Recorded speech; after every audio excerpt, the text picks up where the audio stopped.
Hello dear students, कैसे हैं आप सब। आप सबका एएससी स्टार्टर में बहुत बहुत स्वागत है और जितने न्यू सब्सक्राइबर हैं उन सबका भी बहुत बहुत स्वागत है। आज हम एक पेपर स्टार्ट करने जा रहे हैं जो आपके फाइनल ईयर के एग्जाम में काफ़ी हेल्पफुल रहेगा। तो स्टार्ट करते हैं। ठीक है, क्वेश्चन जो है आप यहीं से देखते रहना मोबाइल में। ठीक है, मैं आपको जो है थोड़ा पास करके बड़ा करके दिखा दूंगा। ठीक है, तो पहला क्वेश्चन हमसे पूछा गया है कि the account that show the summary of cash receipt and cash payment of a not for profit organization is। ये कह रहा है उस अकाउंट के बारे में बताइए, वो कौन सा होगा जिसके अंदर कैश में रिसीप्ट और कैश में पेमेंट की जाती है of not for profit organisation की। तो देखो बच्चों, मैं आपको बता देता हूँ। ठीक है, एनपीओ अगर आपने पढ़ा होगा, ठीक है, जो आपकी जो बुक है, ठीक है, अगर आप टीएस ग्रेवाल की बुक पढ़ रहे हैं तो उसमें जो है आपका जो है पहला लेसन होगा, ठीक है, एनपीओ का। तो उसमें आपने पढ़ा होगा कि रिसीप्ट एंड पेमेंट अकाउंट होता है, ठीक है, वो बिल्कुल कैश बुक की तरह होता है। ठीक है, और जो इनकम एंड एक्सपेंडिचर अकाउंट होता है वो पूरी तरह से जो होता है वो प्रॉफिट एंड लॉस अकाउंट की तरह होता है। ठीक है, ये आपने पढ़ा होगा। मैं आपको थोड़ा सा अच्छे से बता देता हूँ ताकि आपको बहुत अच्छे से क्लियर हो जाए। ठीक है, देखो, जब हम रिसीव पेमेंट अकाउंट की बात करते हैं तो इसके अंदर दो पार्ट आते हैं। मतलब जो रिवेन्यू नेचर के होते हैं वो भी इसमें आता है और जो कैपिटल नेचर के होते हैं वो भी इसमें आता है। जबकि हम इनकम एक्सपेंडिचर की बात करते हैं तो इसमें केवल रिवेन्यू नेचर से आते हैं, ये आपको ध्यान में रखना होगा। ठीक है, जो इनकम एंड एक्सपेंडिचर अकाउंट होता है उसमें कैश में हो या क्रेडिट में हो, दोनों को लेंगे, लेकिन उस फाइनेंशियल ईयर यानी कि अगर हम 1 अप्रैल से स्टार्ट करें 2020 की बात करें 31 मार्च के 2021 तक को रिकॉर्ड किया जाएगा, चाहे वो कैश में हो या क्रेडिट में हो। ठीक है, केवल पेपर ही नहीं एक्स्ट्रा भी करेंगे। जबकि रिसीव पेमेंट अकाउंट के अंदर नेक्स्ट ईयर हो लास्ट ईयर हो सभी का रिकॉर्ड किया जाएगा, लेकिन वो केवल कैश में होना चाहिए। इसलिए इसको कैश बुक की तरह बताया जाता है और इसको प्रॉफिट एंड लॉस अकाउंट की तरह बताया जाता है, क्योंकि प्रॉफिट एंड लॉस अकाउंट भी एक्रूअल बेस पर होता है। ठीक है, जो हम कैश और क्रेडिट में रिकॉर्ड करते हैं ना, तो वो एक्रूअल कंसेप्ट कहलाता है, और जबकि receive payment account cash basis कहलाता है। ठीक है, अब एक बात और सुन लो कि इनकम एक्सपेंडिचर और प्रॉफिट एंड लॉस अकाउंट में सिमिलैरिटी तो आपने देख ली, लेकिन आपको इन दोनों में अंतर भी पता होना चाहिए कि जो प्रॉफिट एंड लॉस अकाउंट होता है ना, ये वो फर्म बनाते हैं जिनका अर्न प्रॉफिट करना है, जबकि इनकम एंड एक्सपेंडिचर अकाउंट वो फर्म बनाती है जो एनपीओ होती हैं। कहने का मतलब नॉट फॉर प्रॉफिट ऑर्गेनाइजेशन, जिनका उद्देश्य समाज की सेवा करना है। यहाँ तक समझ में आ गया सबको। ठीक है, एक बात और बता देता हूँ, प्रॉफिट एंड लॉस अकाउंट के अंदर हम जो है नेट प्रॉफिट या नेट लॉस निकालते हैं। ठीक है, जबकि एनपीओ के अंदर हम सरप्लस या डेफिसिट निकालते हैं। इस बात को आपको ध्यान में रखना होगा। ठीक है, समझ में आ गई। अब फटाफट आप देख लीजिए, फटाफट पहला क्वेश्चन स्टार्ट कर देते हैं। ठीक है, ये थोड़ा सा इंट्रोडक्शन था पहले क्वेश्चन के बारे में, तो आप खुद ही बता देंगे कि पहला क्वेश्चन जो है उसका आंसर क्या होगा। ठीक है, इसने बोला है कि क्या रिसीव और कैश पेमेंट को लिया जाता है एनपीओ में, तो वो कौन सा, वो रिसीव पेमेंट होगा, इनकम एक्सपेंडिचर होगा, बैलेंस शीट होगा। तो उसका आंसर क्या आ गया, रिसीप्ट एंड पेमेंट अकाउंट आ गया। ठीक है, तो पहले वाले क्वेश्चन का आंसर क्या आ गया, रिसीप्ट एंड पेमेंट अकाउंट।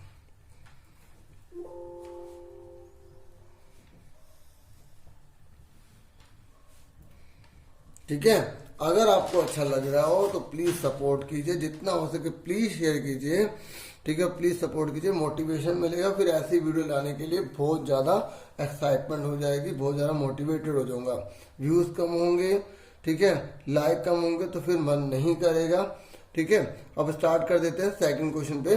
ये कह रहा है in the absence of partnership deed. देखो, अब आप पार्टनरशिप डीड के बारे में जान लीजिए। देखो, अगर हम पार्टनरशिप के बारे में पढ़ते हैं तो पार्टनरशिप डीड अगर करवाई होती है तो उसमें आप कुछ रूल्स को फॉलो करने लग जाते हैं। जैसे आपके इंटरेस्ट ऑन कैपिटल क्या होगी, ठीक है, मतलब जो आपने कैपिटल लगाई है ना उस पर इंटरेस्ट कितना मिलेगा, आपका इंटरेस्ट ऑन ड्राइंग क्या होगी, ठीक है, और इंटरेस्ट ऑन लोन क्या होगा, मैं शॉर्ट में लिख रहा हूँ, समझ जाना, ठीक है। इंटरेस्ट ऑन लोन क्या होगा, इस तरीके से हम पहले से डिसाइड कर लेते हैं। प्रॉफिट शेयरिंग रेशियो क्या होगी, ठीक है। अगर पार्टनरशिप डीड हो जाएगी तो हम ये डिसाइड कर लेते हैं, डीड के अंदर एक तरह से आपका क्या एग्रीमेंट हो गया। लेकिन अगर आप पार्टनरशिप डीड नहीं करते, पार्टनरशिप डीड अगर नहीं करते तो फिर एक रूल अप्लाई हो जाएगा, ठीक है, पार्टनरशिप एक्ट के अकॉर्डिंग, कि इंटरेस्ट ऑन कैपिटल, अगर आपने पार्टनरशिप डीड नहीं करी ना तो interest on capital not allowed. समझ में आ गई। इंटरेस्ट ऑन ड्राइंग, याद रखना जो ड्राइंग होता है वो चार्ज होता है, तो हम इसमें चार्ज वर्ड लिखेंगे कि नोट चार्ज, ठीक है, चार्ज नहीं करेगा बिजनेस, ठीक है, फर्म जो है। प्रॉफिट कितना बांटोगे, प्रॉफिट एंड लॉस में कितनी रेशियो होगी, अगर कुछ नहीं बोला तो 1-1 बचेगी। चाहे अगर एक पार्टनर पूरा दिन काम कर रहा है और एक पार्टनर जो है वो काम करता ही नहीं है, सिर्फ पैसा लगा रखा है, आप इक्वल बांटोगे, ठीक है। जो काम करता है उसने 1 रुपया भी लगा रखा, ठीक है, तब भी उसको इक्वल मिलेगा, ठीक है। याद रखना इस बात को, अगर 3 पार्टनर है तो 1-1 हो जाएगा, 2 पार्टनर तो 1-1 हो जाएगा, ठीक है। और अगर कोई पूछे सैलरी के बारे में बताइए, ऑनरियम के बारे में बताइए, ठीक है, कमीशन के बारे में बताइए, तो कुछ भी नहीं मिलेगा, नो, ठीक है। तो अभी आप सेकंड क्वेश्चन भी समझ गए होंगे। इसने बोला है in the absence of the partnership deed, अगर पार्टनरशिप डीड नहीं होती, ठीक है, पार्टनरशिप डीड अगर नहीं होती, तब प्रॉफिट ऑफ द फर्म, जो प्रॉफिट होगा फर्म का वो पार्टनर में डिवाइड होगा, रेशियो में, कैपिटल में इक्वली होगा, in the ratio of time devoted to the firm business, जो फर्म में मेहनत कर रहा है उसके हिसाब से होगा, या according to manager liabilities of the partner, जो मैनेजर की जितनी लायबिलिटी होगी उसके अकॉर्डिंग होगा। तो आप समझ गए होंगे इसका आंसर क्या होगा, इक्वली होगा, ठीक है। इस तरीके से सेकंड वाले का हमारा जो आंसर है वो बी आ जाएगा, इक्वली, ठीक है। कंसेप्ट समझाने के लिए अलग से कॉपी पे करवा रहा हूँ ताकि आपको किसी प्रकार की कोई दिक्कत ना हो, ठीक है। यहाँ तक क्लियर हो गया। उसके बाद थर्ड पे आ जाइए। इसने बोला at the time of dissolution of partnership firm, देखो डिसोल्यूशन का मतलब होता है जब फर्म जो है बंद हो रही है, डिसोल्यूट हो रही है, खत्म हो रही है। ये कह रहा था रियलाइजेशन गेन इज, जो रियलाइजेशन गेन होता है, जो फायदा होता है रियलाइजेशन में, देखो जब पार्टनरशिप फर्म बंद हो जाती है ना तो हम रिवैल्यूएशन अकाउंट नहीं बनाते, हम रियलाइजेशन अकाउंट बनाते हैं, ठीक है। तो रियलाइजेशन अकाउंट के बारे में भी आपका सपोर्ट रहा तो फिर मैं क्वेश्चन चैप्टर से लाया करूंगा, ठीक है। लेकिन मुझे कम से कम 100 लाइक तो चाहिए ही चाहिए, ठीक है। इसलिए आप समझ लो अभी कैसे करोगे आपके ऊपर है, ठीक है। तो रियलाइजेशन गेन जो है वो हम अगर कंपनी को फर्म को मिल रहा है तो उसकी एंट्री कैसे की जाती है। देखो थोड़ा सा बता देता हूँ कि जो रियलाइजेशन अकाउंट जब हम बनाते हैं ना तो उसमें क्या होता है, हम पुरानी जितनी भी सारी एसेट्स होती है उनको यहाँ, क्योंकि हम बिजनेस बंद कर रहे हैं, ठीक है, थोड़ा सा छोटा कर देता हूँ ना, हम बिजनेस बंद कर रहे हैं तो सारी संडे एसेट यहाँ डाल देंगे, ठीक है, और सारी संडे लायबिलिटीज यहाँ डाल देंगे। इसकी जो हमें अमाउंट रिसीव होगी वो यहाँ हो जाएगी, इसकी पेमेंट हम यहाँ कर देंगे, ठीक है। तो अगर हमें गेन हो जाता है, गेन कब होगा, जब ये चीज ज्यादा हो, तो गेन मतलब क्रेडिट बैलेंस, ठीक है, फायदा हो तो उसे यहाँ लिखेंगे। अगर ये चीज ज्यादा हो गई मतलब डेबिट बैलेंस, तो हमें नुकसान हो जाएगा पार्टनर्स के अकॉर्डिंग। इस बात को ध्यान रखना, क्रेडिट बैलेंस मतलब फायदे में। तो ये कह रहा है at a time of the dissolution of the partnership firm realisation gain is, तो जो रियलाइजेशन जो गेन है ना वो क्या करेंगे, credit to the partner capital account, partner capital account credit करेंगे, डेबिट करेंगे, बैंक अकाउंट में क्रेडिट करेंगे, डेबिट करेंगे। तो आप समझ गए होंगे कि रिलेशन गेन है और पार्टनर की कैपिटल, ठीक है, जब गेन होता है तो पार्टनर की कैपिटल क्रेडिट होती है, ठीक है। तो इसकी एंट्री भी बता देता हूँ, ठीक है। इसकी एंट्री होगी, अगर जनरल एंट्री करेंगे ना रियलाइजेशन का गेन, जैसे रिवैल्यूएशन का गेन निकालते हैं ना, ठीक है, जैसे आपने प्रॉफिट एंड लॉस का गेन निकाला होगा, ठीक है, जब आपने लाइन में पढ़ा होगा, बिल्कुल वैसे ही रियलाइजेशन का गेन हुआ तो उसकी एंट्री होगी रियलाइजेशन अकाउंट डेबिट, ठीक है, to partners capital account, A B C जो भी पार्टनर होंगे उन सबका यहाँ पे ट्रांसफर कर देंगे। तो इसका मतलब इसका आंसर क्या आ जाएगा, इसका आंसर आ जाएगा, ठीक है, cad to the partners capital account, ठीक है, समझ में आ गई। इसका आ जाएगा ए आंसर, ठीक है। तो थर्ड क्वेश्चन पे आ जाइए। थर्ड का जो है आपका ए आंसर हो जाएगा credit to partners capital account. ठीक है, समझ आ गई। बाकी मैंने कुछ वीडियोस बना रखी हैं प्लेलिस्ट में, बहुत पहले बनाई थी, तो आपको प्लेलिस्ट में मिल जाएगी। और अगर मैं कोशिश करूंगा कि डिस्क्रिप्शन में भी आपको लिंक प्रोवाइड कर दूं, है ना। तो फोर्थ क्वेश्चन पे आ जाइए। फोर्थ क्वेश्चन बोला है कि जो गुडविल होती है वो कौन सी एसेट होती है। ठीक है, तो वो होती है इंटेंजिबल। कौन सी होती है? इंटेंजिबल। ये सब आपको पता होगा। ठीक है, इंटेंजिबल। ठीक है, और टेंजिबल क्या होती है? जिसकी एक्सेसिस नहीं होती है। ठीक है, और उनको हम इंटेंजिबल कहते हैं। जिसकी एक्सेसिस होती है, जो फिजिकल अपीयरेंस होती है, वो टेंजिबल कहलाती है। इनकी फिजिकल अपीयरेंस नहीं होती। ठीक, जैसे गुडविल हो गए, ट्रेडमार्क्स हो गए, पेटेंट्स हो गए, इन्हें इंटेंजिबल कहा जाता है। ठीक है, उसके बाद नेक्स्ट क्वेश्चन पर आ जाइए। नेक्स्ट क्वेश्चन पर आपसे बोला गया है कि अनिल और Vishal are partner sharing profit and loss in the ratio of 3:2। Anil और जो विशाल हैं वो कौन है? पार्टनर है। उनकी रेशियो दे रखी है 3:2 दे रखी है। ठीक है, और D is admitted Sumit as new partner. एक मिनट, अनिल और विशाल जो है वो पार्टनर है, और यहाँ पर जो है सुमित जो है वो एडमिट हो गया है नए पार्टनर के रूप में। 1/5 उसका शेयर है। ठीक है, उसके कह रहा है of the form full stop the new professional ratio of Anil, Vishal and Sumit. मतलब थोड़ा सा लैंग्वेज सही से नहीं दे रही, आप समझ जाओ कि तीनों की न्यू रेशियो आपको निकालनी है। ठीक है, तो रेशियो बहुत सिंपल क्वेश्चन है। ठीक है, जिन बच्चों ने अपने कर लिया, वेरी गुड, एक्सीलेंट। ठीक है, तो ओल्ड रेशियो हमें क्या दे रखी है, फिर भी वो करके दिखा रहा हूँ, क्योंकि जिस समय इस समय सिचुएशन चल रही है तो बहुत से स्टूडेंट ने कुछ भी नहीं करा हुआ, तो स्पेशली उनके लिए बना रहा था। ठीक है, तो अगर उनका सपोर्ट रहा तो ये काफ़ी आगे जाएंगे, तो उनके लिए आप भी सपोर्ट कर सकते हैं। तो ये ओल्ड रेशियो दे रखी है, किसकी दे रखी है? Old ratio of Anil and Vishal की दे रखी है। ठीक है, ये क्वेश्चन है। अगर आपको क्वेश्चन चाहिए होंगे तो मैं इसका PDF आपको, ठीक है, ASC स्टार्टर का टेलीग्राम है उसमें प्रोवाइड कर दूंगा। ठीक है, ये और उसके बाद ये हमें दे रखा है सुमित। ठीक है, सुमित नया पार्टनर है। सुमित शेयर कितना है? ठीक है, देख लीजिए, क्वेश्चन देख लिया होगा आपने। सुमित का शेयर कितना दे रखा है हमें? 1/5 दे रखा है। अब हमें न्यू रेशियो निकालनी है। अब आप खुद सोचो, सुमित को तो हमने 1/5 दे दिया, इसने ये बोला कि फ्यूचर में कितना कितना लेंगे पार्टनर। ठीक है, कितना कितना सेक्रीफाइस करेंगे, कुछ नहीं दे रखा ना, है ना। तो हम क्या करेंगे, हम 1/5 इसके पास है। अगर ऐसा कुछ नहीं बोलता तो पुरानी रेशियो में जो पुराने पार्टनर को लेते हैं, लेकिन 1/5 इसको दे दिया। तो आपको पता है कोई भी चीज़ पूरी होती है तो 1 होती है, तो टोटल शेयर कितना होता है? 1 होता है। तो रिमेनिंग कितना बचा? अब 1 में से 1/5 घटा दीजिए तो 4/5 आ जाएगा। ठीक है, अब आप निकाल लीजिए अनिल का शेयर। तो अनिल शेयर कितना आ गया? 4/5 है ना, उसका आप कर दोगे। देखो 4/5 बचा है, तो 4/5 में अनिल कितना लेगा? उसका कितना? 3। टोटल कितना? 3 × 5, तो 3/5 ले लेगा वो अनिल। ठीक है, थोड़ा सा छोटा कर देता हूँ ताकि सही से दिख जाए, है ना। उसके बाद दूसरा कौन है? विशाल। तो विशाल शेयर कितना है? तो 4/5 मल्टीप्लाई में 2/5, तो इसका आंसर कितना आएगा? 12/25 था ना, इसका कितना आ गया? 8/25। अब देखो, इसका बेस 25 है, इसका बेस 25 है, यहाँ पर 5 है, तो इसको भी 25 बनाने के लिए 5 से मल्टीप्लाई, 5 से डिवाइड, यानी कि ऊपर 5 नीचे 5 लिख के 25। तो न्यू रेशियो का भी जो पुराना है उसके हिसाब से लिखना।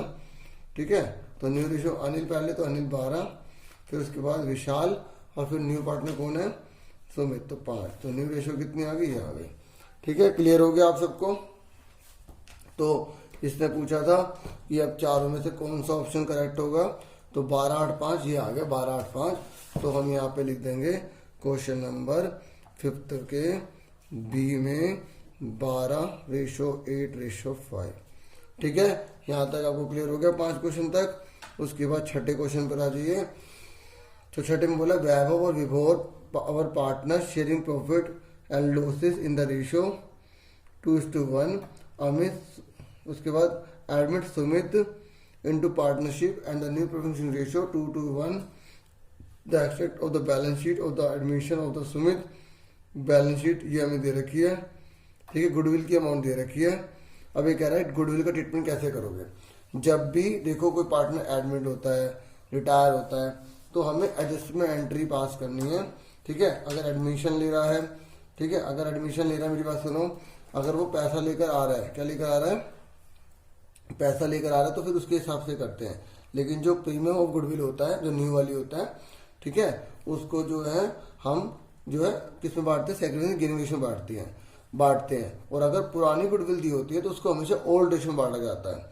किस में बांटा जाता है, ओल्ड रेशियो में। तो यहाँ पर ये गुडविल पुरानी दे रखी है 30,000, ठीक है, तो यहाँ पर इसने बोला है कि आपको एंट्री कैसे करनी है। सिंपल सी बात है, हमें जो न्यू रेशियो दे रखी है हमारे को इसको कोई फर्क नहीं पड़ेगा।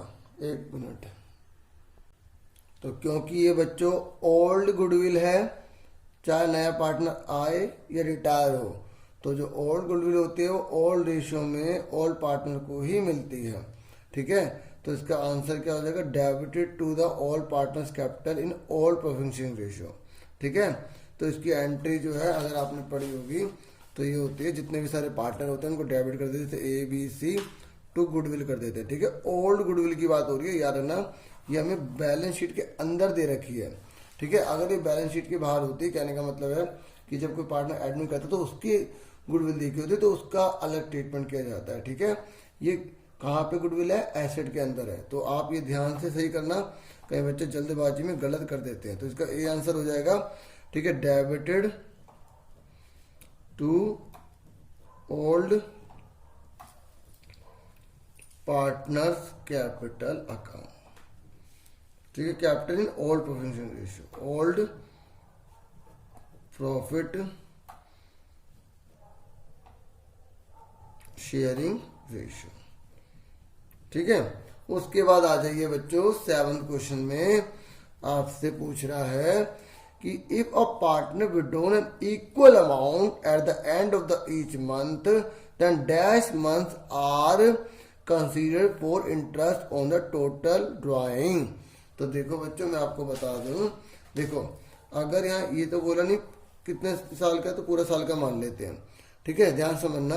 देखो ये हो गया जनवरी, ऐसे फरवरी, मार्च, अप्रैल, मई, जून, जुलाई, अगस्त, सितंबर, अक्टूबर, नवंबर, दिसंबर। ठीक है, और ये फिर बाद का, क्योंकि हम पहली तारीख ले रहे हैं, ये जनवरी की एक है। देखो अगर हमें कभी भी इंटरेस्ट निकालना पड़ता है, और अगर वो बोल रहा है महीने की पहली तारीख को निकाल रहा है, महीने की 15 तारीख को निकाल रहा है, या महीने की एंड को निकाल रहा है, अगर आपने पढ़ा होगा, ठीक है, तो ये जो चैप्टर है ना आपका, ठीक है, 2nd चैप्टर में, तो आप उसमें जब देखेंगे तो आपको मिल जाएगा। ठीक है, तो ये या तो बिगिनिंग में निकालते हैं, या मिडल में निकालते हैं, या एंड में निकालते हैं। अगर ये आप फॉर्मूला जो मैं बताने जा रहा हूँ समझ गए, तो किसी का भी आएगा, आप खुद उसको निकाल सकते हैं कि कितने मंथ की ड्राइंग लेनी होती है। जनवरी की 1 को निकाला क्योंकि बिगिनिंग को बोल रहा है, हर महीने की पहली तारीख को पैसे निकाला है, end of each month, sorry हर महीने की एंड में निकाला, तो जनवरी की 31 तारीख को पैसे निकाल रहा है। ठीक है, ऐसे ही दिसंबर की 31 तारीख को निकालेगा, लास्ट में निकालेगा।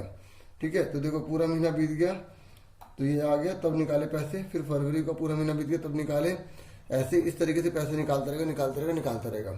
तो अब जब आपको पूछेगा ना कि इसमें कितने मंथ लोगे आप, तो इसका तरीका होता है कि पहली वाली ड्राइंग देखो कब करी थी, और जो लास्ट वाली ड्राइंग है वो कब करी थी, तो उन दोनों में कितने महीने यूज करें, दोनों को ऐड करके 2 से डिवाइड कर देंगे। कैसे, ध्यान देखो, जब उसने पहली बार ड्राइंग करी तो 31 तारीख को करी, तो उसने कितने महीने यूज करा, 1 2 3 4 5 6 7 8 9 10 11 महीने यूज करें। क्योंकि देखो जब जनवरी को 31 तारीख को पहली बार पैसे निकालेगा, तो जनवरी की 1 से लेकर 30 तारीख तो उसने यूज करे नहीं करे ना, तो उसने 11 महीने यूज करे जब पहली बार ड्राइंग करी। और जब लास्ट वाली ड्राइंग करी तो दिसंबर की 31 तारीख को करी, तो उस साल उसने कुछ पैसा यूज करा ही नहीं, क्यों, दिसंबर 31 आ गया। अगर मैं जनवरी से 31 का ले रहा हूँ, आप 31 मार्च का लोगे तब भी एक ही बात है, क्योंकि जनवरी से दिसंबर इजीली समझ में आ जाता है ना, इस तरीके से। तो यहाँ पर क्या आएगा, 0 आएगा। क्या आएगा, 0। क्यों आया, क्योंकि दिसंबर की 31 तारीख को हमने कोई मंथ यूज नहीं करा। अब आप आधा कर दीजिए, 11.5 का तो 5.5 आ जाएगा। ठीक है, समझ में आ गई। तो इस तरीके से आ जाएगा यहाँ पे आंसर 5.5 मंथ। ठीक है, तो इसका ए आंसर आ गया। ठीक है, क्लियर हो गया यहाँ तक। मैं आपको इसका 14 क्वेश्चन भी दिखाता हूँ यहाँ पे बोला है the average period of the month for charging interest on drawing at the same amount withdrawn in the beginning of the each month. अब यहाँ पे बिगिनिंग बोल दिया, तो देखो बच्चों मैं इस क्वेश्चन को भी अभी करवा रहा था, 14 क्वेश्चन को भी, कि ध्यान से देखो। अगर आप पहली तारीख को हर बार निकालोगे तो जनवरी की 1 तारीख को जो पैसे निकालोगे तो पूरे 12 महीने यूज करे वो पैसे, और दिसंबर की जब आप 1 तारीख को निकालोगे तो आपने कितना महीने यूज करा, पूरा 1 महीने यूज करा। तो 12 + 1 13, उसका आधा कर दो तो कितना आ गया, 6.5 आ गया। ऐसे ही आप किसी भी चीज का वो निकाल सकते हो। अगर आपसे मिडिल का पूछता है तो जब आप मिडिल में निकालते 15 तारीख को निकालते तो आपने कितने महीने यूज करे, 11.5, और यहाँ पर 15 दिन यूज करे तो आधा महीना, तो आधा कर दो तो 12 आधा 6 आ गया। ठीक है, इस तरीके से समझा के 6.5। अगर आपसे 14 क्वेश्चन का पूछ रहा है तो 14 का भी मैं पहले ही कर देता हूँ, सी आंसर आ गया उसका 6.5। ठीक है, समझ में आ गया आप सबको। दोनों एक जैसे थे इसलिए मैंने एक साथ करवा दिया। ठीक है, 7 के बाद 14 करा दिया। अब वापस आ जाइए। अब अगला क्वेश्चन कौन सा है हमारा, 8th क्वेश्चन है। ये कह रहा है which of the following is not deducted from the amount payable to the legal representative of और डिसीज पार्टनर। देखो डिसीज पार्टनर मतलब होता है जो पार्टनर मर गया है। ठीक है, आपने डेथ वाला का चैप्टर पढ़ा होगा तो कोई बात नहीं, अच्छी बात है पढ़ा हुआ तो, लेकिन जिन्होंने नहीं पढ़ा उनको बता दूं कि जब किसी पार्टनर की डेथ हो जाती है तो उसके बाद जो उसका एग्जीक्यूटर होता है, ठीक है, तो उसको सारे के सारे पैसे दे दिए जाते हैं। तो ये कह रहा है कि इनमें से कौन सी चीज डिडक्ट नहीं की जाएगी, मतलब कौन सी नहीं काटी जाएगी उसको देने से पहले। तो आपको दे रखे ऑप्शन, पहला disease partner, 1 minute, disease partner share of law on revolution on asset and liability, भाई ये तो मिलेगा। ठीक है, जो एसेट लायबिलिटी में जो रिवोल्यूशन का जो भी होगा, ठीक है, वो उसको मिलेगा। तो उसके कह रहा है drawing made by deceased partner till the date of the death, जो ड्राइंग उसने करी है उसको डिडक्ट किया जाएगा, नहीं किया जाएगा। और deceased partner share of accumulated losses, और जो एक्यूमुलेटेड लॉसेस हैं उसमें शेयर, और deceased partner share of profit till the date of the death. ठीक है, तो ये भी इसको मिलेगा, है ना। अब आप 8वां क्वेश्चन देख लीजिए। 8वें क्वेश्चन में बोला गया है which of the following not deducted from the amount payable to the legal representative of a deceased partner. ये कह रहा है कि इनमें से कौन सी जो अमाउंट है जिसको डिडक्ट नहीं किया जाएगा, ठीक है, जो डिसीज पार्टनर है उसके अकाउंट से। देखो डिसीज पार्टनर उसे कहते हैं जो पार्टनर जो है मर जाता है तो उसके बाद उसके रिप्रेजेंटेटिव को जो शेयर बनता है वो दे दिया जाएगा। तो कौन सी डिडक्ट नहीं की जाएगी, मतलब कौन सी माइनस नहीं की जाएगी, यानी कि कौन सी ऐड की जाएगी, वो आपसे पूछ रहा है। ठीक है, तो पहला कह रहा है disease partners share of loss on revolution of asset. ये कह रहे हैं जो डिसीज पार्टनर को जो लॉस हो जाता है वो, भाई वो तो घटेगा, काटेंगे उसमें से, ड्राइंग जो की होगी उसने वो भी काटेंगे।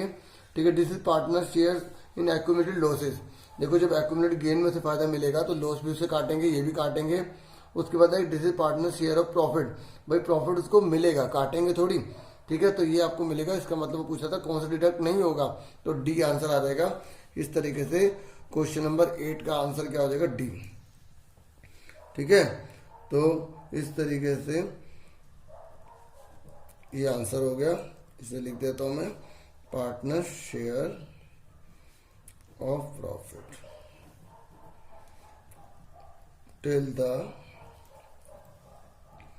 Date of the death. ठीक है, क्लियर हो गया। उसके बाद है 9th क्वेश्चन पे आ जाइए। तो 9th क्वेश्चन में बोला गया है कि जो राम है, ठीक है, और जो श्याम है और जो घनश्याम है, ठीक है, ये पार्टनर है। आप देख लीजिए क्वेश्चन, ये कह रहे हैं इनकी रेशियो दे रखी है 5:3:2 दे रखी है।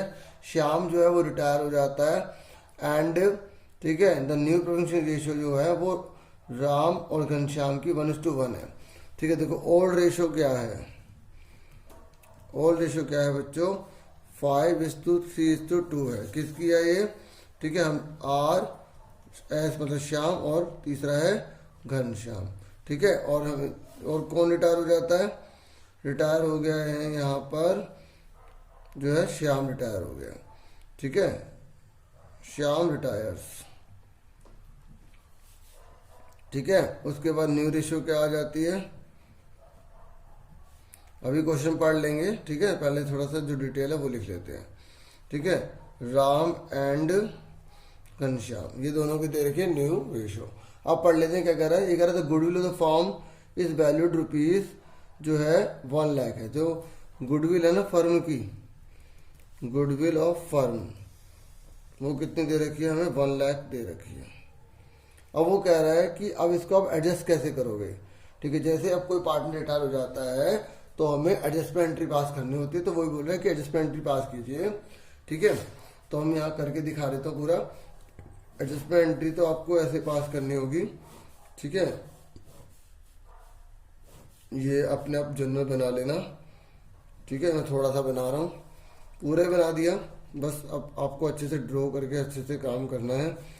ठीक है, तो ये हो जाएगा अमाउंट, ये भी अमाउंट। ठीक है, ये डेबिट का और ये क्रेडिट का।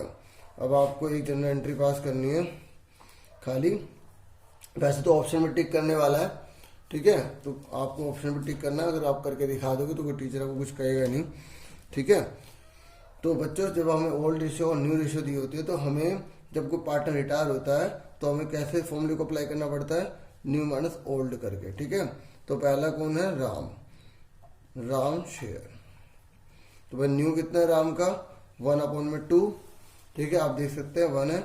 और ओल्ड कितना है उसका, 5/10। 5 3 8 10। अब इसका एलसीएम ले लीजिए। जब आप एलसीएम लोगे तो 10 आएगा, 2 5 10। तो इस तरीके से क्या आ गया, 0/10 आएगा, 0 आ गया। ठीक है, इसको ना गेन हुआ ना लॉस हुआ। उसके बाद दूसरे नंबर पे कौन है, दूसरे नंबर पे आप ध्यान देखो तो श्याम है, वो रिटायर हो गया। ठीक है, तो श्याम का भी लिख लो, कुछ नहीं जाता, हमें पता रिटायर हो गया। तो अब इसका न्यू तो है ही नहीं, सारा का सारा इसका क्या है, ओल्ड ही है ना। क्या है इसका, सारा का सारा हिस्सा ओल्ड ही है। तो इसका कितना आ जाएगा, माइनस का 3/10। माइनस का आ रहा है इसलिए क्या कर रहा है, सेक्रीफाइस कर रहा है। ठीक है, उसके बाद तीसरे नंबर पे कौन है, घनश्याम है। तो घनश्याम को पुराने से कितना है, ठीक है, न्यू है 1/2 और ठीक है, और नया वाला कितना है, 2/10। ठीक है, देख रहे हो ना, इसका जो है नया वाला 1/2 है, पुराने वाला है 2/10। तो अब आप इसका एलसीएम ले लीजिए। जब आप इसका एलसीएम लेंगे तो 5 10, तो 5 - 2 3/10। सिंपल सी बात है, ये सेक्रीफाइस कर रहा है तो गेन ही करेगा। ठीक है, तो गेन आ गया। ठीक है, देखो हिस्सा बराबर आ रहा है। अब उसके बाद देखिए, जो सेक्रीफाइस करता है उसको क्रेडिट करते हैं और जो गेन करता है उसको डेबिट करते हैं। ठीक है, समझ में आ गया। तो इस तरीके से पता है इसको डेबिट हम क्यों कर रहे हैं। आज ये पैसे इसको देखे कि फ्यूचर में इसको फायदा होगा, इसलिए आज इसका भुगतान करेगा। ठीक है, समझ में आ गई। तो हम क्या करेंगे, ये घनश्याम को डेबिट कर देंगे और नीचे किसको क्रेडिट कर देंगे, यहाँ पे श्याम को कर देंगे। ठीक है, श्याम रिटायर हो रहा है।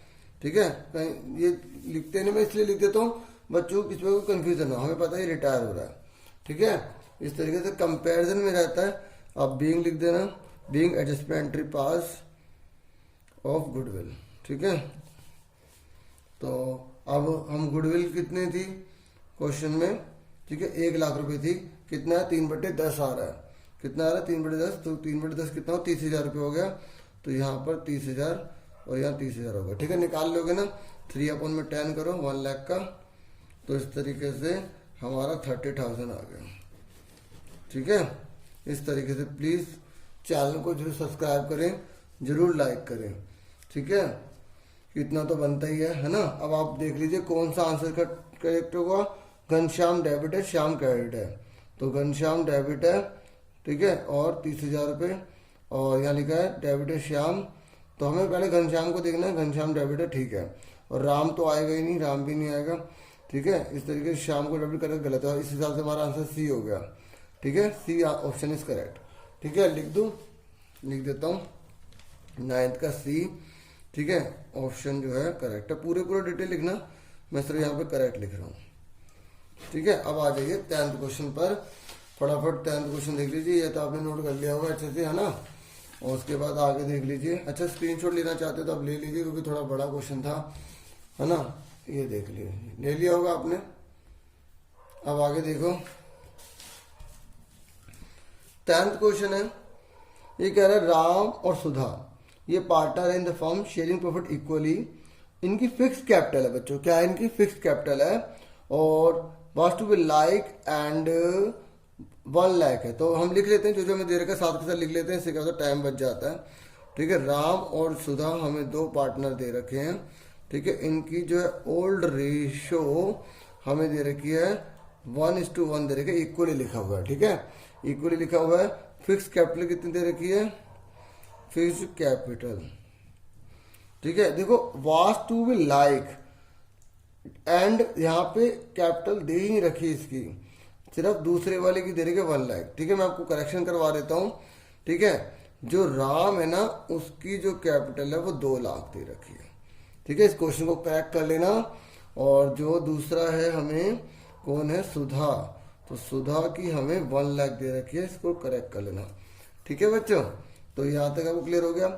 अब ये कह रहा है फिक्स कैपिटल है, आपको पता है ना 2 प्रकार के अकाउंट होते हैं कैपिटल में, है ना। एक होता है फिक्स कैपिटल अकाउंट, दूसरा होता है फ्लक्चुएटिंग कैपिटल अकाउंट। जो फिक्स कैपिटल अकाउंट होता है उसके अंदर 2 बनते हैं, एक करंट अकाउंट और दूसरा कैपिटल अकाउंट। फ्लक्चुएटिंग में सिर्फ कैपिटल अकाउंट बनता है। और जब फिक्स कैपिटल अकाउंट लिखा होता है तो जितनी भी सारी एंट्रीज होती है करंट अकाउंट में की जाती हैं। इस कैपिटल अकाउंट के अंदर कैपिटल फिक्स रहती है, चेंज नहीं होती है। ठीक है, जब हम निकालते हैं या जमा कराते हैं, मतलब फ्रेश कैपिटल आते हैं, तभी इंक्रीज डिक्रीज होता है, वैसे ये सेम रहता है। इस बात को ध्यान में रखना। ठीक है, अब फटाफट आ जाइए।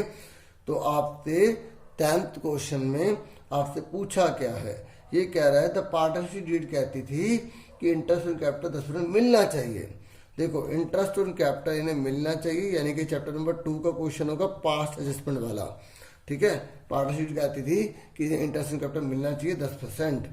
ठीक है, उसके बाद for the year and 31 March 2019 the profit of the firm were distributed without, लेकिन हमने प्रॉफिट को बांट दिया without providing interest on capital, हमने उन्हें इंटरेस्ट ऑन कैपिटल दिया ही नहीं। कह रहा है जनरल एंट्री कीजिए, रेक्टिफाई कीजिए इस एरर को, बताइए कि इनमें से कौन सी जनरल एंट्री होगी। देखो जनरल एंट्री तो हम कर देंगे, लेकिन आपको वर्किंग नोट में बताता हूँ कि कैसे करना पड़ता है, एडजस्टमेंट पास करनी पड़ती है। ठीक है, बिल्कुल आसान तरीका है। ठीक है, आप जितने पार्टनर्स के हिसाब से बना लीजिए। ठीक है, 2 ही पार्टनर हैं, एक फर्म का बनाना बिल्कुल मत भूलिएगा। ठीक है, फर्म हो गया, यहाँ पर हो गया राम, यहाँ हो गई सुधा। ठीक है, और ये हो गया डेबिट, ये हो गया credit, debit credit, debit credit. ठीक है, यहाँ हो गया पार्टिकुलर। अब देखो जो हमने क्या करा, हमने ये करा कि उनको हमने इंटरेस्ट ऑन कैपिटल दिया ही नहीं। ठीक है, और इसका मतलब जो इंटरेस्ट ऑन कैपिटल का जो पैसा था वो प्रॉफिट में बढ़ गया।